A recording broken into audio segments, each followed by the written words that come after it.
Hello नमस्कार friends, जय Hind, Vande Mataram. BEd प्रवेश परीक्षा 2022 6 जुलाई आपका एग्जामिनेशन है। जीके का टेस्ट डेली आप दीजिए और जो कमेंट में करते हैं कमेंट कीजिए, रेगुलर लाइक कीजिए वीडियोस को। क्वेश्चन है आपका, नाट्य शास्त्र इसके रचयिता कौन है? नाट्य शास्त्र के रचयिता कौन है? नाट्य शास्त्र के रचयिता हैं भरत मुनि। ठीक है, भरत मुनि नाट्य शास्त्र के रचयिता हैं। वेद की रचना किसने की थी? वेद व्यास ने किया था। तो इस तरह के क्वेश्चंस आपके आएंगे, तैयार कर लीजिए। ठीक है, नेक्स्ट क्वेश्चन है आपका कि बॉक्साइट है, बॉक्साइट में क्या निकलता है? बॉक्साइट में क्या निकलता है? बॉक्साइट में आपका एल्युमिनियम मिलता है। क्या मिलता है dear? Aluminium. Option number A आपका करेक्ट है। नेक्स्ट क्वेश्चन है, पानीपत का जो तीसरा लड़ाई हुआ था, तीसरी लड़ाई कब हुआ था? तो पानीपत का तीसरा जो युद्ध हुआ था 1761 में हुआ था। ये हुआ था अहमद शाह अब्दाली, जो कि मराठों की तरफ से लड़ा था। ठीक है, अहमद शाह अब्दाली जो था वो अफ़गान की तरफ से लड़ा था। ठीक है, अफ़गान की तरफ से, अफ़गान और मराठों में हुआ था युद्ध। ठीक है, और मराठों की हार हुई थी इसमें। ठीक है, तो अहमद शाह अब्दाली की जीत हुई थी।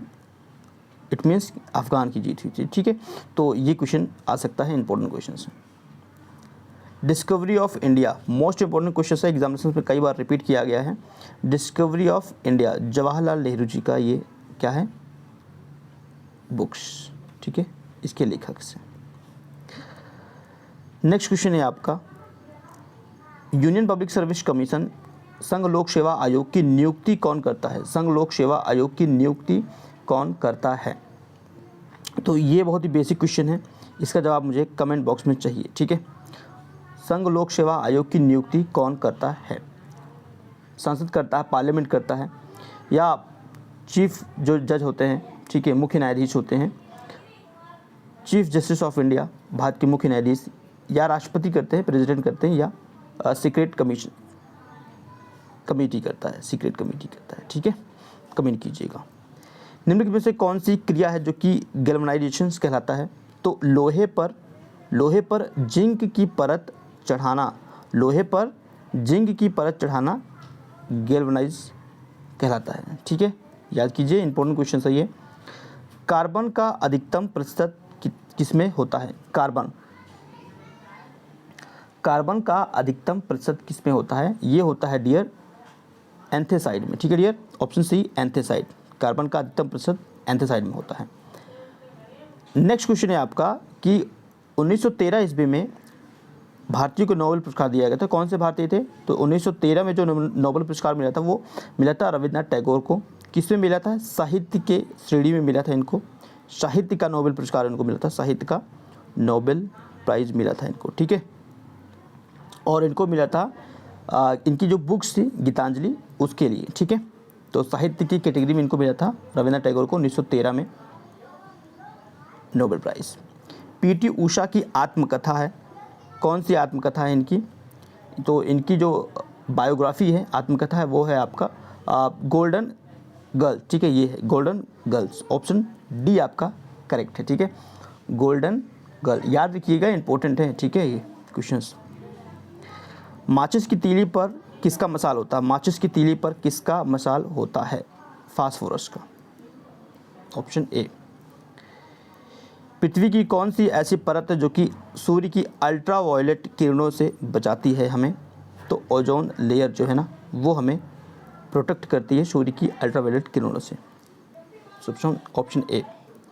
बैटरी है, ठीक है, सभी के घर में इन्वर्टर्स है, उसमें जो बैटरी लगता है ना, बैटरी किस तरह का ऊर्जा कन्वर्ट करता है? बैटरी जो है किस प्रकार की ऊर्जा कन्वर्ट करता है? तो रासायनिक ऊर्जा से किस में कन्वर्ट करता है? विद्युत ऊर्जा ना डियर, रासायनिक से विद्युत में कन्वर्ट करता है क्या? बैटरी। ठीक है, ये इंपॉर्टेंट क्वेश्चन है। Option C. निम्न राष्ट्रपतियों में से किनका चयन निर्विरोध हुआ था?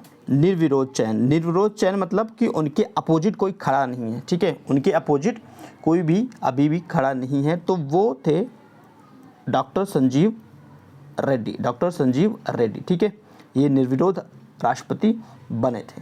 क्लियर है डियर्स? चलिए नेक्स्ट क्वेश्चन। सर्वोच्च न्यायालय, ठीक है, सर्वोच्च न्यायालय के जो अन्य न्यायाधीश हैं उनकी नियुक्ति कौन करता है? अभी करंट की बात करें तो 33 आपके अन्य न्यायाधीश हैं प्लस एक आपका मुख्य न्यायाधीश है, ठीक है। तो 34 न्यायाधीश हैं, जिसमें से 33 अन्य न्यायाधीश और एक चीफ जस्टिस जो होते हैं, ठीक है। तो ये सुप्रीम कोर्ट के हम जज की बात कर रहे हैं, सर्वोच्च न्यायालय के जज की बात कर रहे हैं, ठीक है। ये पूछ रहा है कि अन्य न्यायाधीशों की नियुक्ति कौन करता है? नियुक्ति कौन करता है? तो सर्वोच्च न्यायालय के मुख्य न्यायाधीश के परामर्श पर कौन करता है? राष्ट्रपति करता है। समझ गए? क्लियर है? और अगर मैं आपसे ये कहूँ कि जो मुख्य न्यायाधीश है ना, इसको शपथ कौन दिलाता है? देखो, नियुक्ति अलग चीज़ होता है, शपथ अलग होता है। तो शपथ कौन दिलाता है? तो अगर मुख्य न्यायाधीश की बात करते हैं तो इसको शपथ राष्ट्रपति दिलाता है। लेकिन अगर जो 33 ये न्यायाधीश हैं, ठीक है, 33 न्यायाधीश हैं, इनको शपथ कौन दिलाता है? तो इनको मुख्य न्यायाधीश शपथ दिलाता है। शपथ की बात समझ में आ गया? अगर ये एक जो चीफ जस्टिस होते हैं, इनको शपथ कौन दिलाता है? इनको राष्ट्रपति शपथ दिलाता है, लेकिन 33 वाले को मुख्य न्यायाधीश शपथ दिलाता है, ठीक है। क्लियर हो गया? भारत के नियंत्रक एवं महालेखक परीक्षा का कार्यकाल कितना होता है? तो 6 वर्ष होता है और 65 वर्ष की आयु तक जो भी पहले पूर्ण होता है वहाँ तक होता है, ठीक है। अगर पहले 65 वर्ष एज हो जाता है तो उसको निष्कासित कर दिया जाता है, और अगर 6 वर्ष तक रहता है वैसे कार्यकाल इसका, ठीक है। भारत के नियंत्रक एवं महालेखक परीक्षा। और यहाँ पे पूछ रहा है कि नियंत्रक महालेखक परीक्षा की नियुक्ति राष्ट्रपति के द्वारा की जाती है। ऑब्वियसली बात है, राष्ट्रपति करता है।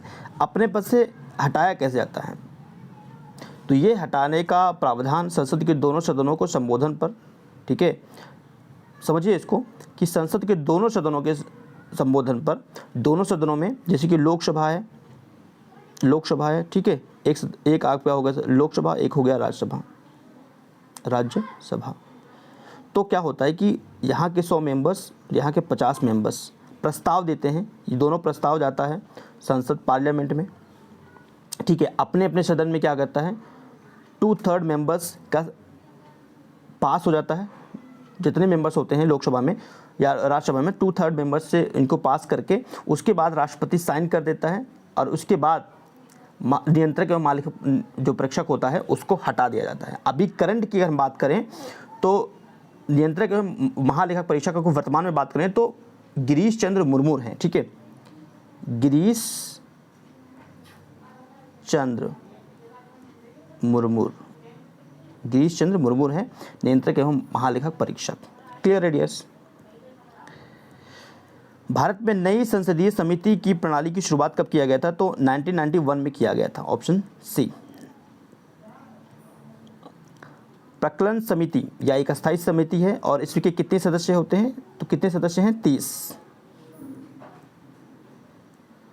नृत्य और संगीत की प्रसिद्ध मुद्रा लावड़ी किस प्रदेश में प्रयोग किया जाता है? ये नृत्य किया जाता है महाराष्ट्र। महाराष्ट्र का बहुत ही फेमस प्रसिद्ध नृत्य भी है, संगीत भी है, महाराष्ट्र।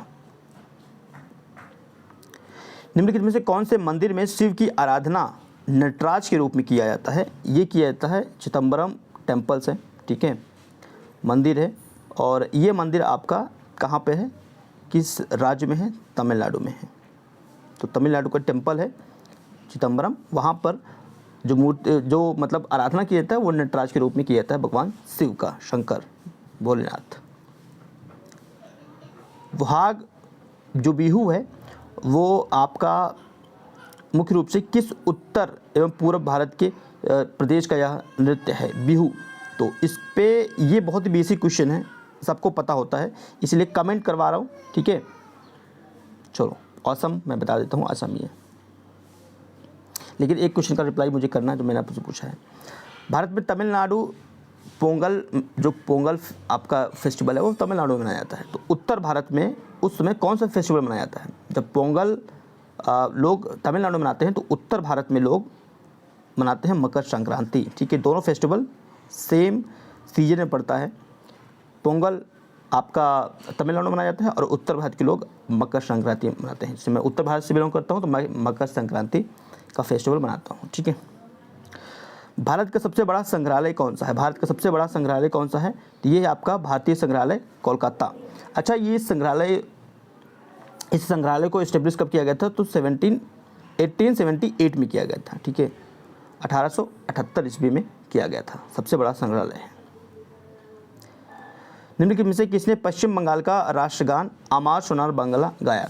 देखो, रविंद्रनाथ टैगोर हैं, इन्होंने न केवल हमारे देश का राष्ट्रगान गाया था, बल्कि इन्होंने पश्चिम बंगाल अमार राष्ट्र लिखा था। लेकिन अभी पश्चिम बंगाल क्या हो गया, वो बांग्लादेश का भी ये राष्ट्रगान हो गया है, ठीक है। तो मतलब इन्होंने हमारे देश का भी राष्ट्रगान गाया और बांग्लादेश का भी राष्ट्रगान इन्होंने गाया। क्लियर है? तो सेशन को लाइक कीजिए, शेयर कीजिए, सब्सक्राइब कीजिए, बेल आइकन प्रेस कीजिए, लेटेस्ट अपडेट मिलता रहेगा। Thank you.